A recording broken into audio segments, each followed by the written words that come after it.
Meus amigos, um dia de muita paz para todos nós.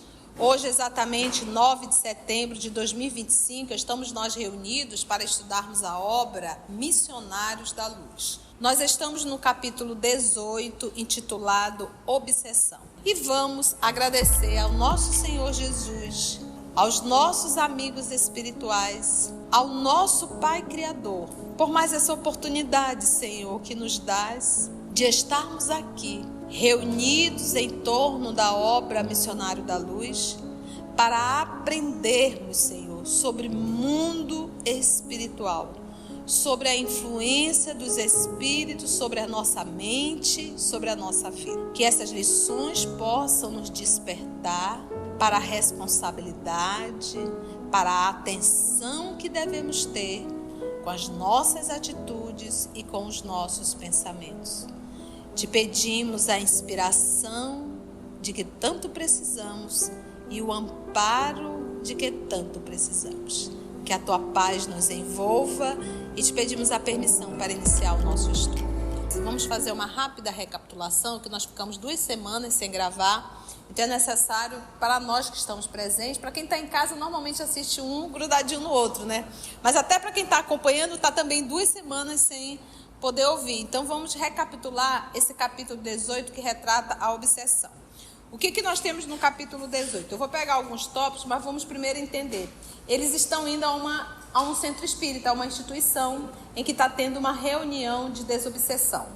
Nessa reunião de desobsessão, ele diz assim, eu vou pegar aqui os tópicos, que aí fica mais claro ainda. Vamos pegar a página 308, quando ele diz assim, ó. Depois de pequena pausa, também observei o exagerado otimismo dos companheiros, vendo que alguns deles, mais levianos, chegavam a fazer promessas formais de cura às famílias dos doentes, né? Isso não pode, você não pode dizer, olha, ele vai ficar curado, né? Aí ele diz assim, ó, quem são os encarnados que irão receber assistência? Todos dos 5, então são 5 pacientes encarnados, que constituirão o motivo da próxima reunião. Todos dos 5 que constituirão o motivo da próxima reunião, apenas uma jovem revela a possibilidade de melhoras mais ou menos rápidas. Então temos 5 pacientes. Desses 5, apenas uma, ele usa o termo aqui, apenas uma jovem revela a possibilidade de melhoras mais ou menos rápida, e os demais comparecerão simplesmente para socorro, evitando agravo nas provas necessárias. Eles vão receber a cura? Não. Vão piorar? Também não. Vai estar recebendo, não vai ter uma melhora 100%, mas também não vão piorar. Ok? Aí ele vai falar por que é essa menina que vai receber, porque ela é a única deles que está fazendo o quê? Esforço. Aí ele diz assim, olha, o pessoal estava agora reduzido em derredor da mesa, reuniam-se tão somente 2 médiuns, agora vai falar dos médiuns, não é dos pacientes.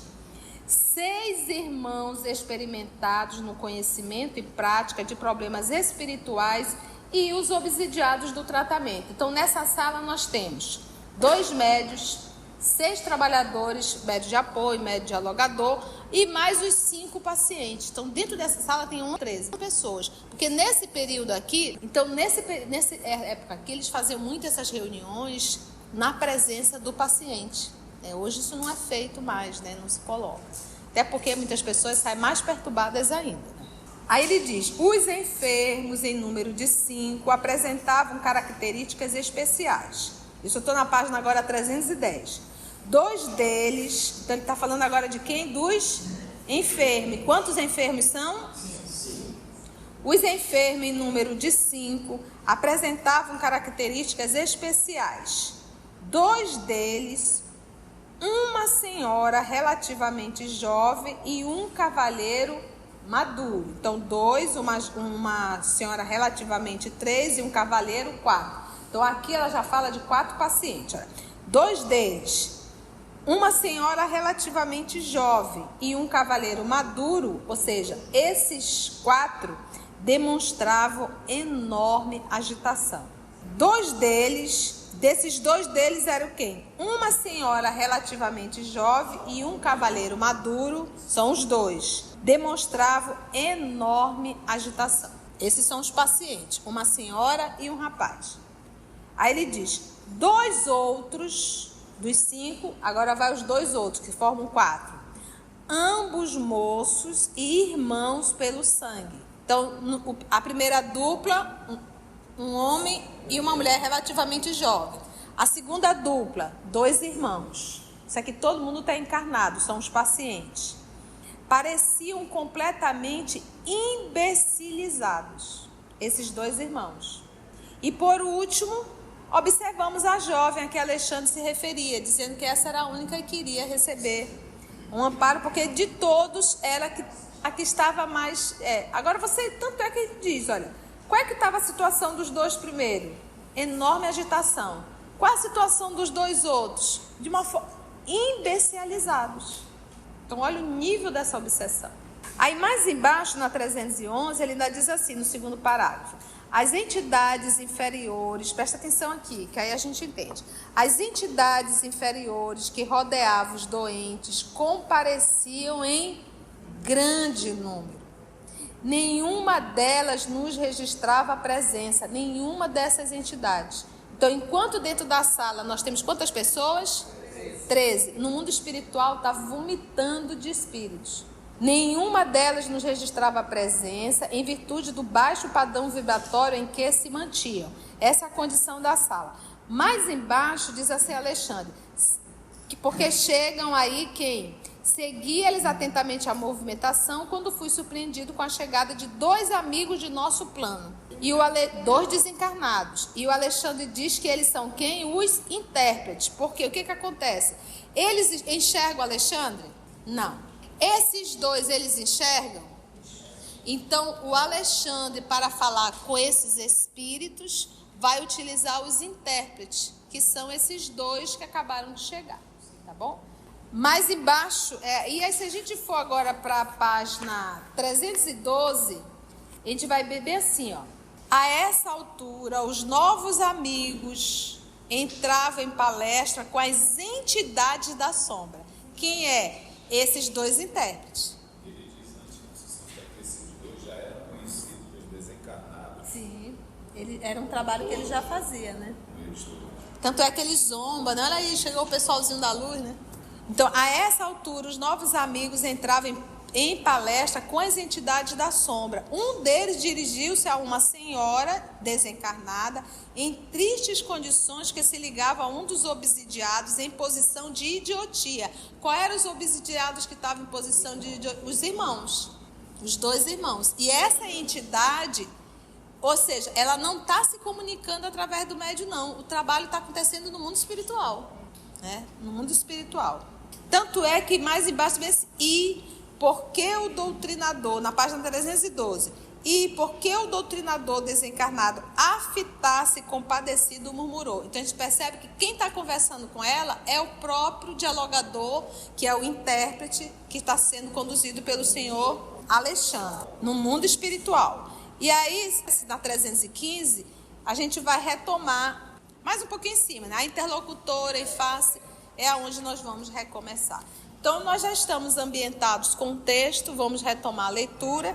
Então, vamos nós. A interlocutora, em face da argumentação veemente e bela, emudeceu fortemente impressionada. Quem é essa interlocutora? Era aquele espírito, aquela senhora que estava influenciando os 2 irmãos, tá? Estão numa condição de imbecilidade, né? Então, a conversa com o nosso orientador do mundo espiritual deixou ela aqui sem argumentação. Em face da argumentação veemente bela, ela emudeceu fortemente impressionada. E Alexandre, que seguia também comovido às explicações do intérprete, observou André. Vamos ver o que o senhor Alexandre vai falar. O trabalho de esclarecimento espiritual, depois da morte, entre as criaturas, exige de nós outros muita atenção e carinho. É preciso saber semear na, abre aspas, terra abandonada, fecha aspas, dos corações desiludidos, que se afastam da crosta sob tempestades de ódio e angústia desconhecida. Então, toda vez que nós nutrimos sentimento de ódio e angústia, nós estamos abandonando a terra, né? A terra abandonada é o nosso sentimento. Então, quando você abandona uma terra, o que acontece com ela? As ervas daninhas começam a tomar um tomar canto, conta. vai encher de mato, bicho, ela deixa de ser uma terra produtiva, ela fica feia. Então assim fica o nosso sentimento quando nós abandonamos. Por isso que eles é terra abandonada. E aí? Diz o livro sagrado que no princípio era o Verbo. Também aqui, diante do caos desolado dos espíritos infelizes, é necessário utilizar o Verbo no princípio da verdadeira iluminação. Não podemos criar sem amor, e somente quando nos preparamos devidamente, edificaremos com êxito para a vida eterna. Porque quando ele diz no princípio era o Verbo, ele está reportando o primeiro livro de Moisés, né? O livro Gênesis. E aqui ele está fazendo o quê? Ele está justamente utilizando o verbo para conduzir essa irmã, né? Silenciando a entidade que fora criteriosamente advertida, que é essa senhora, que era obsessora, vou usar o termo obsessora, mas que estava obsidiando esses dois jovens, que passei a observar a senhora, aí silenciada a entidade que fora criteriosamente advertida, o que André Luiza faz agora? Silenciando a entidade que fora criteriosamente advertida, diz André, passei a observar a senhora ainda jovem, que se mostrava sob irritação forte. Ou seja, essa senhora aqui, essa jovem senhora, é a primeira dupla. É a primeira dupla. No recinto, que ela está muito agitada, lembra? Está muito agitada, ela e o outro senhor. Preocupando os amigos encarnados, porque ela estava ali muito agitada, muito agoniada, e por isso é que não é permitido na reunião mediúnica, porque a gente tem que ter um ambiente de muita calma e tranquilidade, e silêncio. Você ter com o paciente ali se agitando, se movimentando, não é ideal, né? Diversos perseguidores, quantos, gente? Diversos, vários. Não era nenhum e nem dois, não. Diversos. Só para ela. Diversos perseguidores, invisíveis à perquisição terrestre. Teria como conversar com ele? Alguém estava enxergando? Não. Mantinham-se ao lado dela, impondo-lhe terríveis perturbações. É esse ponto que a gente tem que se atentar. Se minha mente está perturbada, eu estou sob influência de espíritos perversos. Se eu estou com aquela agonia mental, aquele monte de ideias vindo, aquela perturbação, eu não estou sob a influência de espírito nobre. O que fazer numa situação dessa? E se esforçar. Porque lembra daqui dos 5, só um está em condições. E se esforça. Então a gente precisa fazer o esforço para sair disso. Fazer um esforço para mudar esse padrão. Fazer um esforço para deixar de pensar o que tu estás pensando. De sentir o que tu estás sentindo. Diversos perseguidores invisíveis à perquisição terrestre mantinham-se ao lado dela, impondo-lhe terríveis perturbações. Mas de todos esses diversos, sobressaía um obsessor infeliz, de maneiras cruéis. Então, de toda a turma que estava acompanhando essa senhora, entre eles tinha um líder. Tudo tem líder. Esse líder colara-se-lhe ao corpo em toda a sua extensão. Pensa ele colado no corpo dela de ponta a ponta, dominando-lhe todos os centros de energia orgânica. O negócio estava ruim aqui, viu, gente? Identificava a luta da vítima, que buscava resistir quase inutilmente. Colado nela de ponta a ponta. Ela lutava, mas era o quê? Quase inutilmente. Por isso que nós temos que vigiar o nosso pensamento. Por isso que nós devemos nos esforçar para fazer o bem. Por isso a importância de estarmos estudando uma boa leitura, para que a gente possa fazer uma higiene mental. Meu bondoso orientador percebeu minha estranheza e explicou. Este, André, representa um caso de possessão completa. Possessão. Espírito ali de ponta a ponta, colado no corpo dela. Corpo físico, corpo perispiritual, tudo junto. E dirigindo-se ao intérprete, que argumentava momentos antes, então lembra, eram quantos intérpretes que chegaram? 2. E esse que ele vai atuar novamente, o senhor Alexandre, é o mesmo que conversou com aquela senhora, ainda há pouco. E dirigindo-se ao intérprete que argumentava momentos antes, recomendou-lhe estabelecer ligeiro diálogo com um perseguidor temível, para que eu ajuizasse quanto ao assunto.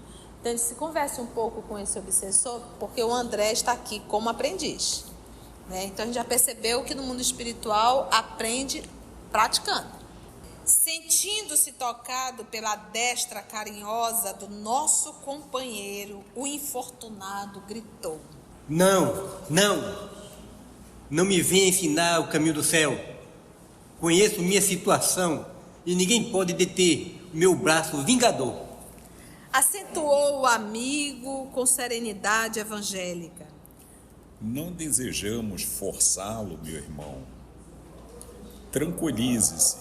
Enquanto alimentar propósito de vingança, será castigado por si mesmo. Ninguém o molesta, senão a própria consciência. As algemas que o prende à inquietude e à dor foram fabricadas pelas suas próprias mãos. Todo sofrimento que vivemos, nós construímos. Nós construímos. Eu acho que a primeira coisa que a gente tem que parar para pensar é assim. Eu digo sempre assim, o que vier é lucro. Então vamos dar um exemplo. Eu vou apresentar um trabalho. Quando eu vou apresentar um trabalho, eu já coloco na minha cabeça assim. Eu vou aguardar as críticas que virão para que eu venha aperfeiçoar o trabalho. Eu não vou programada para elogio, eu vou programada para crítica. Se vier só elogio, maravilha. E se vier só crítica, eu não estou iludida. Então, muitas vezes, a gente se ilude em relação à vida, a gente se ilude em relação às pessoas, a gente se ilude em relação a criar um mundo de fantasia. E aí a gente sofre as consequências disso. Então, nós temos que colocar os nossos pés no chão e dizer, primeiro, eu sou um espírito vivendo numa carne e vou morrer. Eu vou deixar tudo isso aqui. Eu não vou virar pedra. Eu também vou morrer.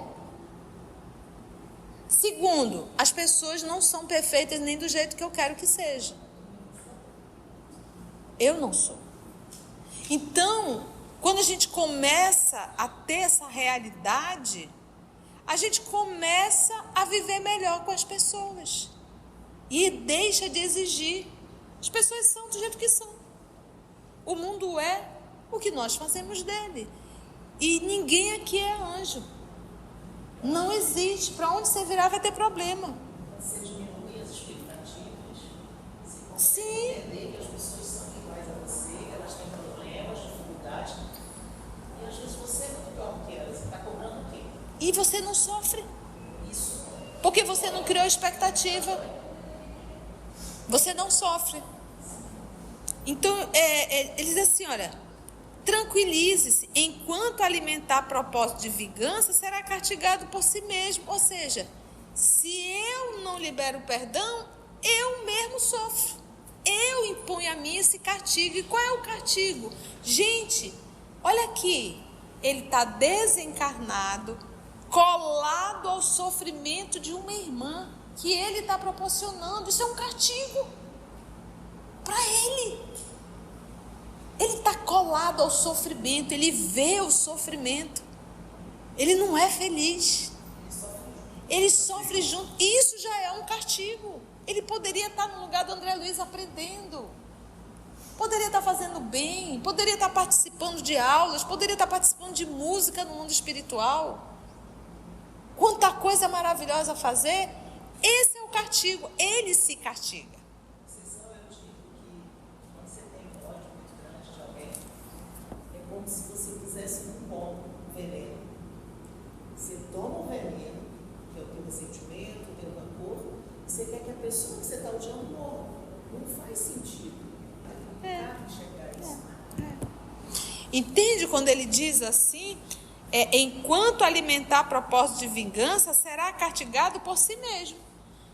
Toda pessoa que carrega o propósito de vingança, essa pessoa se castiga, se aprisiona. Ninguém o molesta, senão a própria consciência. A tua própria consciência.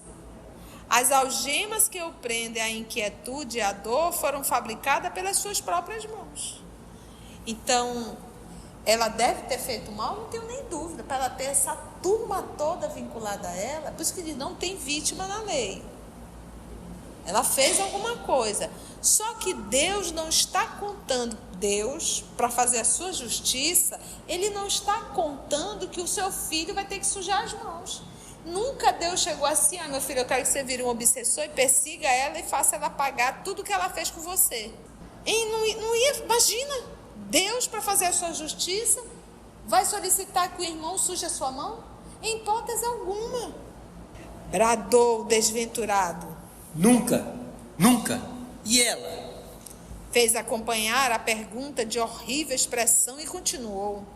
O Senhor, que prega a virtude, justifica a escravidão de homens livres? Acredita no direito de construir senzalas para humilhar os filhos do mesmo Deus? Esta mulher foi perversa para nós todos. Além de meu esforço vingador, vibram de ódio outros corações que não a deixam descansar. Persegui-la-emos onde for. Construir senzalas para humilhar os filhos do mesmo? É pela escravidão. É por isso que a gente diz, nós temos um débito coletivo com o período da escravidão e com a guerra do Paraguai. Esse é o débito coletivo do Brasil. Por que coletivo, gente? Porque quando eu me calo frente à injustiça, eu me torno responsável. Eu sou cúmplice. E muitas vezes a gente só percebe o quanto nós fomos cúmplices quando a história volta para trás para mostrar para a gente. Porque quando a gente está vivendo, a gente está tudo anestesiado. Porque a gente diz, meu Deus, quantas pessoas cruelmente, e ninguém se apercebe disso. Porque se nós formos falar da escravidão, o que era feito com os escravos, todo mundo estava vivendo a sua vida, não estava nem aí o que estava acontecendo com os escravos. Era dentro da lei. Então, nós, seres humanos, somos indiferentes com o que acontece hoje. É preciso o tempo passar para a história voltar para trás e contar e dizer, meu pai. Ou a gente desencarnar. Quando a gente desencarnar, que a gente voltar para o mundo espiritual, a gente vai olhar e vai ver as besteiradas que a gente fez. Muitas vezes sendo cúmplice de coisas absurdas aqui na Terra. E no nosso país. Né? Então, se eu estou calada, batendo palma, toda vez que eu omito uma opinião, eu assumo a responsabilidade. A gente não pode perder isso. Nós somos seres que somos responsáveis pelas nossas atitudes. Quando eu me posiciono, eu tenho que responder pela posição que eu estou assumindo. Porque eu estou influenciando alguém. Então, a escravidão foi algo perverso, doloroso. E olha, a gente não vai longe não. Quantas vezes, há pouco tempo atrás, trazia as jovens do interior, colocava dentro das casas para dar um pedaço de comida, um pedaço de roupa, um faz de conta que estuda, e ficava aquelas mocinhas, envelheciam dentro da casa. Qual é a diferença da escravidão? Só não tinha um chicote. E jogava para dormir num quartinho velho lá atrás, separava a comida, essa aqui é a tua comida, essa aqui é a nossa. Nós não estamos falando de 500 e nem 600 anos atrás, não. Nós estamos falando de coisa de décadas. E que ainda deve existir. Né? A pessoa veio do interior, coitado, com uma... O interior do Amazonas, a gente pode... Não se compara com os interiores de São Paulo, tá, gente? Então aqui nós temos o que nós chamamos dos ribeirinhos. E quanta perversidade não temos nos nossos interiores? Perversidade, abusos, é muito triste. E eu estou falando, não é porque eu estou idealizando, não. A gente sabe. E muitas vezes parte daqueles que deveriam protegê-las, e que não são só os familiares. Então a gente tem que entender que o título não garante moral a ninguém. Um título não moraliza ninguém. Esboçou um gesto sinistro e prosseguiu. Por simples capricho, ela vendeu minha esposa e meus filhos. Não é justo que sofra até nos restitua? Será crível que Jesus, o Salvador por excelência, aplaudisse o cativeiro? Vendeu a esposa e os filhos. Que era comum separar. O nosso intérprete, muito calmo, obtemperou. O mestre não aprovaria a escravidão. Mas presta atenção, o que eu quero falar aqui quando ele diz o mestre não aprovaria a escravidão? Quem já estudou a obra Brasil, Coração do Mundo, Pátria do Evangelho, que inclusive já está no nosso canal, nós já fizemos esse estudo, lá fala a dor de Ismael, quando foi conversar com Jesus, as lágrimas sobre o que estava acontecendo no nosso país,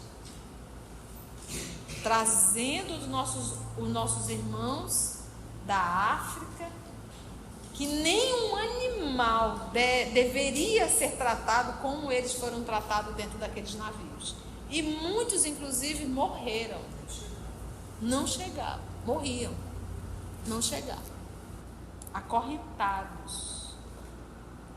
Em praça pública, eles eram acorrentados, praticamente seminus, e eram vendidos como matéria, objeto, animal. Então as pessoas chegavam, abriam a boca para ver se tinha algum dente estragado. E detalhe, eles não falavam o nosso idioma.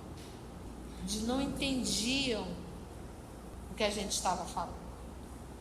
E para ficar mais perverso, eles ainda misturavam as etnias, né, os grupos. Colocavam, para não formar grupinho, eles colocavam aqueles que eram de tribos diferentes para não conversarem entre si, porque muitas vezes não eram o mesmo idioma.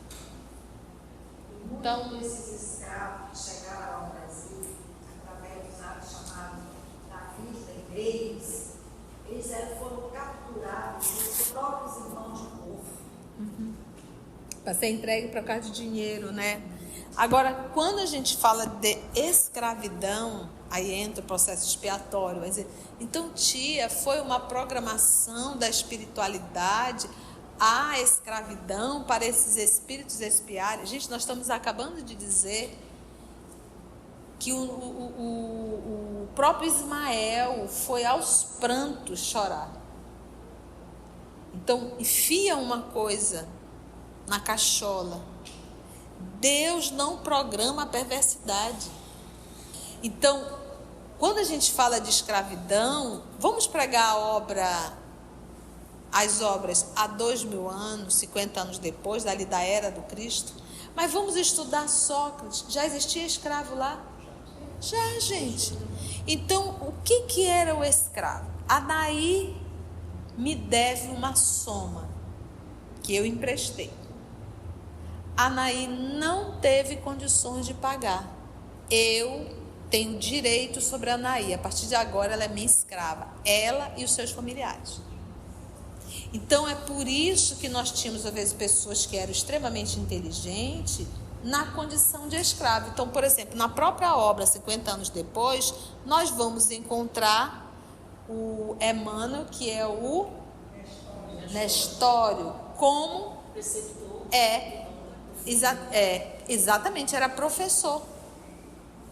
E isso era uma posição para um escravo. Então, por que tem pessoas que têm ojeriza pelo trabalho? Por que tem pessoas que têm preconceito com o trabalho? Porque o trabalho, ele era direcionado aos escravos. As pessoas nobres, era só a intelectualidade. Era só filosofia, era só discutir o assunto. Então, isso estava para as pessoas de alta classe. A miséria, a pobreza, os escravos é que faziam os trabalhos. E por isso que tem pessoas que ainda vinculam. Por exemplo, quando você olha para uma pessoa que está atendendo no balcão ou que está servindo a uma mesa, observa como é que a gente trata essas pessoas. Eu tenho feito treinamento com esses nossos irmãos que fazem esse trabalho de atender, a gente está fazendo esse trabalho. E eu fiquei assim, horrorizada da história que eu escuto de cada um, o que eles escutam de cliente. Tem uma colaboradora que ela é preta, né? Hoje você tem que usar o termo correto, preta, né? Não é negra, é preta, né? E ela disse, com os olhos cheios de lágrima, a cliente disse: ei, pode ficar, eu não quero ser atendida por você. Eu não quero, por causa da cor da pele dela. Então, a gente acha assim, isso ainda está presente. E os maus tratos, então muitas vezes ele diz, às vezes a gente dá bom dia, a pessoa não responde. Ou então a gente chega ao lado, a pessoa está conversando e parece que a gente não está ali. Você imagina o quanto a gente tem que trabalhar a autoestima desse grupo para eles não se deprimirem? Então nós ainda tratamos as pessoas como tratávamos os escravos. Naquele papel que nós achamos que é menor. Porque quando a gente vai falar com o doutor disso, o doutor daquilo, a gente vai de todas as formas. Não, mas mudou, não mudou. É o mesmo comportamento de 300, 500, 2000 anos atrás. Se eu estou na frente de um senador, de um romano, meu comportamento é um. Mas se eu estou na frente de um escravo, meu comportamento é outro. Eu nem olho. Então a gente tem que entender que nós devemos respeitar o ser humano e não o cargo, a profissão ou o título. Às vezes você está ali no hospital, entre os técnicos. Como é que a gente trata os técnicos? Então vamos prestar mais atenção como é que nós tratamos as pessoas que estão realizando o trabalho que a sociedade acha que é menor. Aí nós teremos uma noção de quem nós somos. Se nós ainda somos, porque se voltar o tempo e nos levar 500 anos atrás, a gente vai estar com o mesmo comportamento. Então, por isso que diz, o tempo passa e nós não mudamos. Fulano está preso, Beltrano está preso, tem que ter mais preso mesmo. Olha a nossa atitude de perversidade. Né? Então, façamos uma autorreflexão.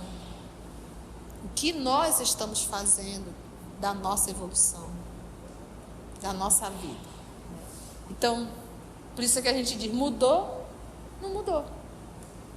Ainda continuamos humilhando, menosprezando e maltratando aqueles que nós julgamos que são inferiores.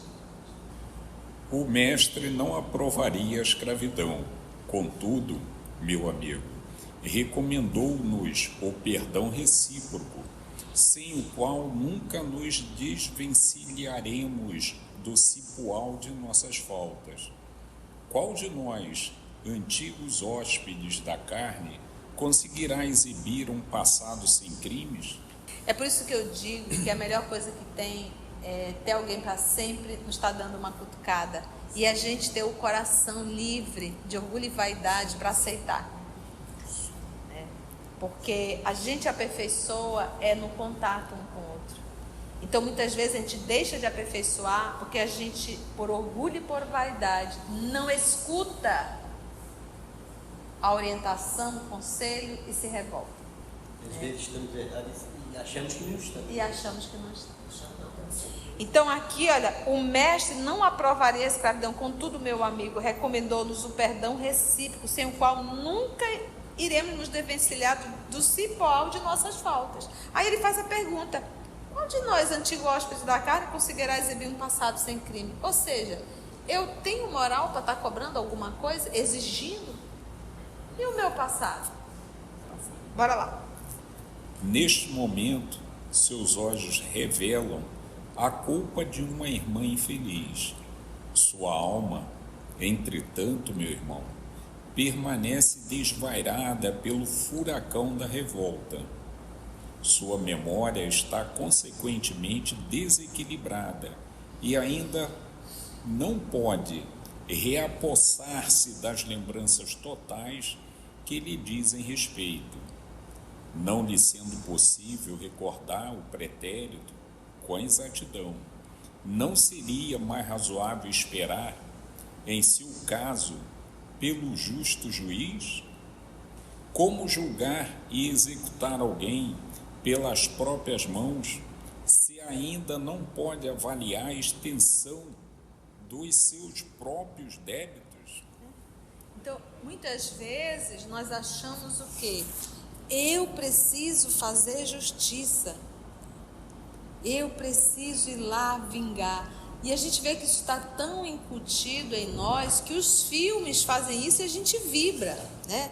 Quando você foi lá, que você foi, destruiu, maltratou, matou, porque o outro foi lá e fez isso contigo, você foi lá e revidou. Então isso é algo que está muito ainda no comportamento humano. E a gente vibra, a gente, que legal, matou o cara.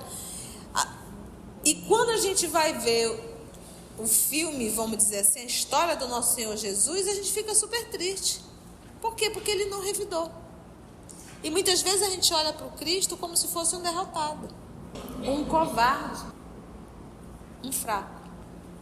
Porque essa é a nossa concepção ainda. A gente acha que forte é o leão e não o Cristo. Então, a pessoa que me fez o mal, ela tem um débito gravíssimo com a lei, não é comigo. E se eu fizer o mal para essa pessoa, eu tenho um débito gravíssimo com a lei. Então, se eu perdoo essa irmã, o mal que ela fez, eu me libero, ela não. Então, muitas vezes nós temos a concepção, a crença de que se eu perdoar, a pessoa está quites. Se você fez um mal e a pessoa te perdoou, maravilha, mas a tua consciência continua pesada. Não é verdade?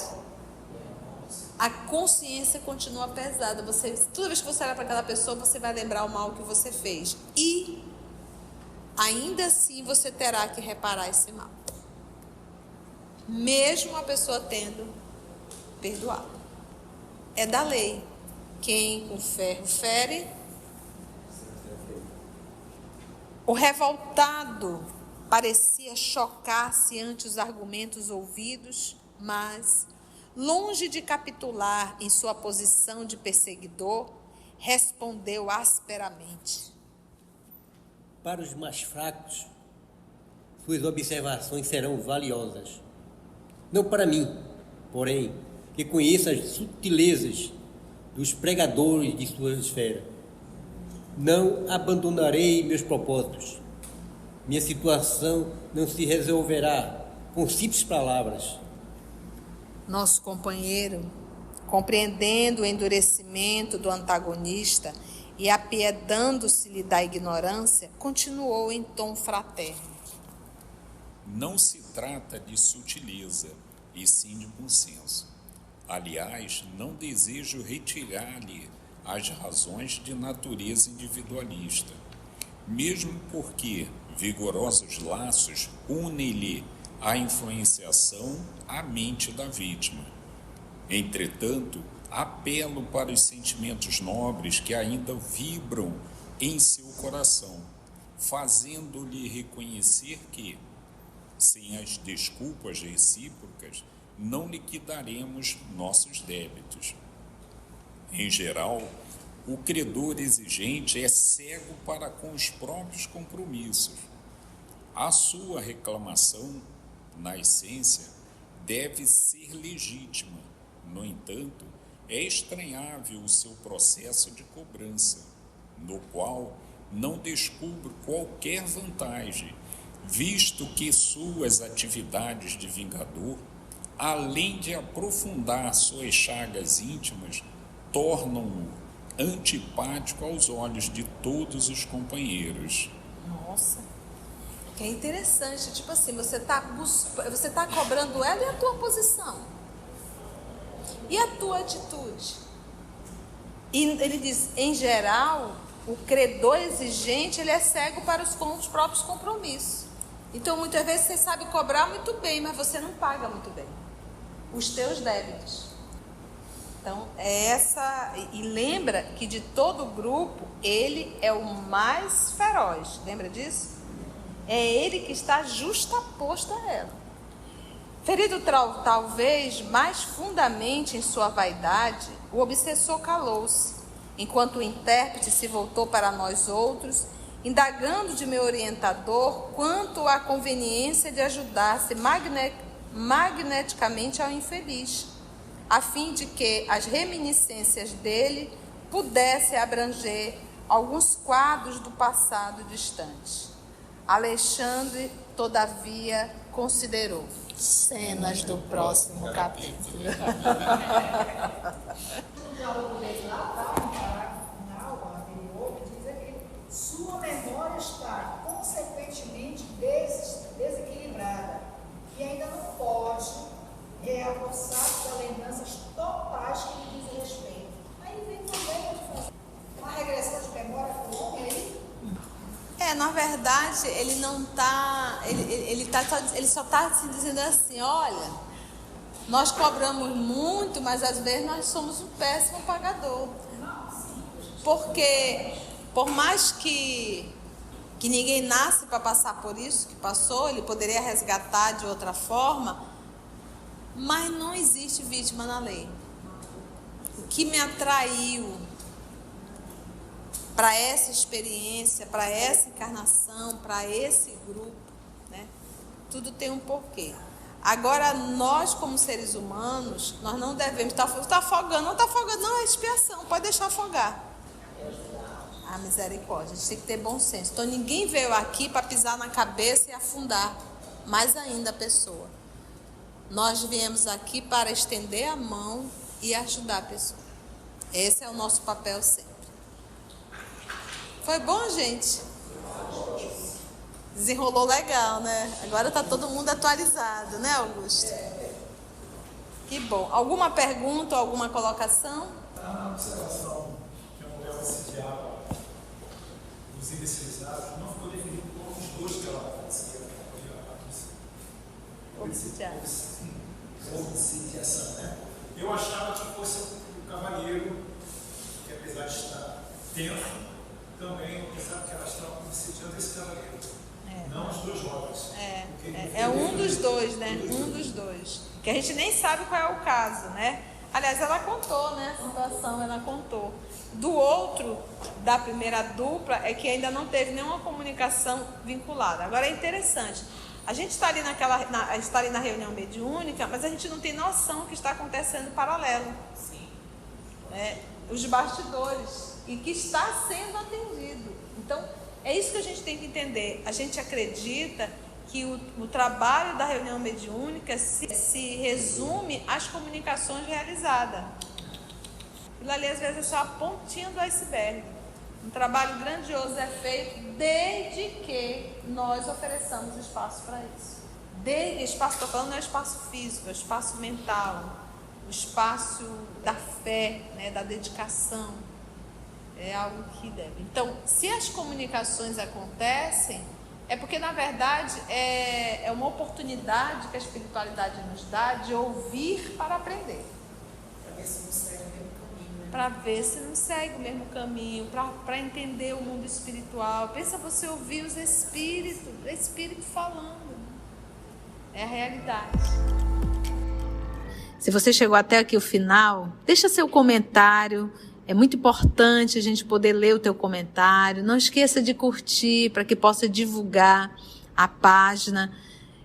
Dá o seu like, né? E, se possível, faça a sua inscrição no nosso canal e toca o sininho. Porque quando você toca o sininho, o YouTube avisa para você quando o EOS publicar um novo estudo. Então, receba um grande abraço da família EOS Manaus.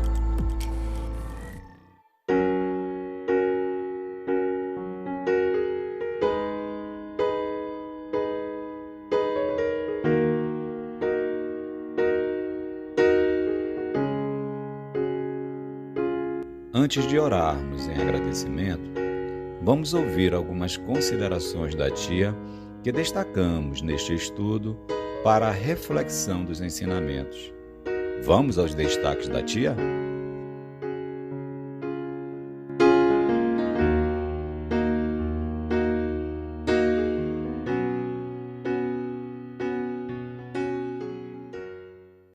Impondo-lhe terríveis perturbações. É esse ponto que a gente tem que se atentar. Se minha mente está perturbada, eu estou sob influência de espíritos perversos. Se eu estou com aquela agonia mental, aquele monte de ideias vindo, aquela perturbação, eu não estou sob a influência de espírito nobre. O que fazer numa situação dessa? E se esforçar. Fazer um esforço para mudar esse padrão.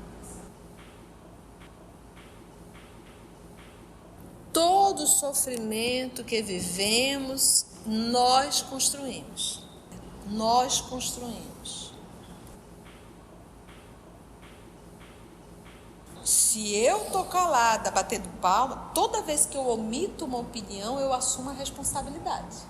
A gente não pode perder isso. Nós somos seres que somos responsáveis pelas nossas atitudes. Quando eu me posiciono, eu tenho que responder pela posição que eu estou assumindo. Porque eu estou influenciando alguém.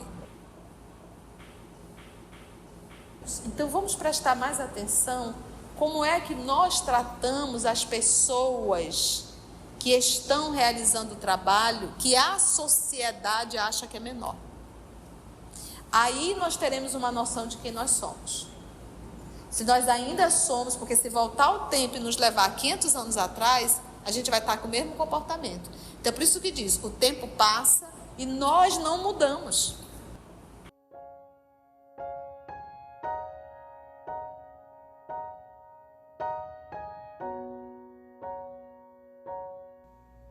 Assim, concluindo o nosso estudo de hoje e agradecendo o nosso Mestre Jesus por mais este momento de aprendizado, vamos orar?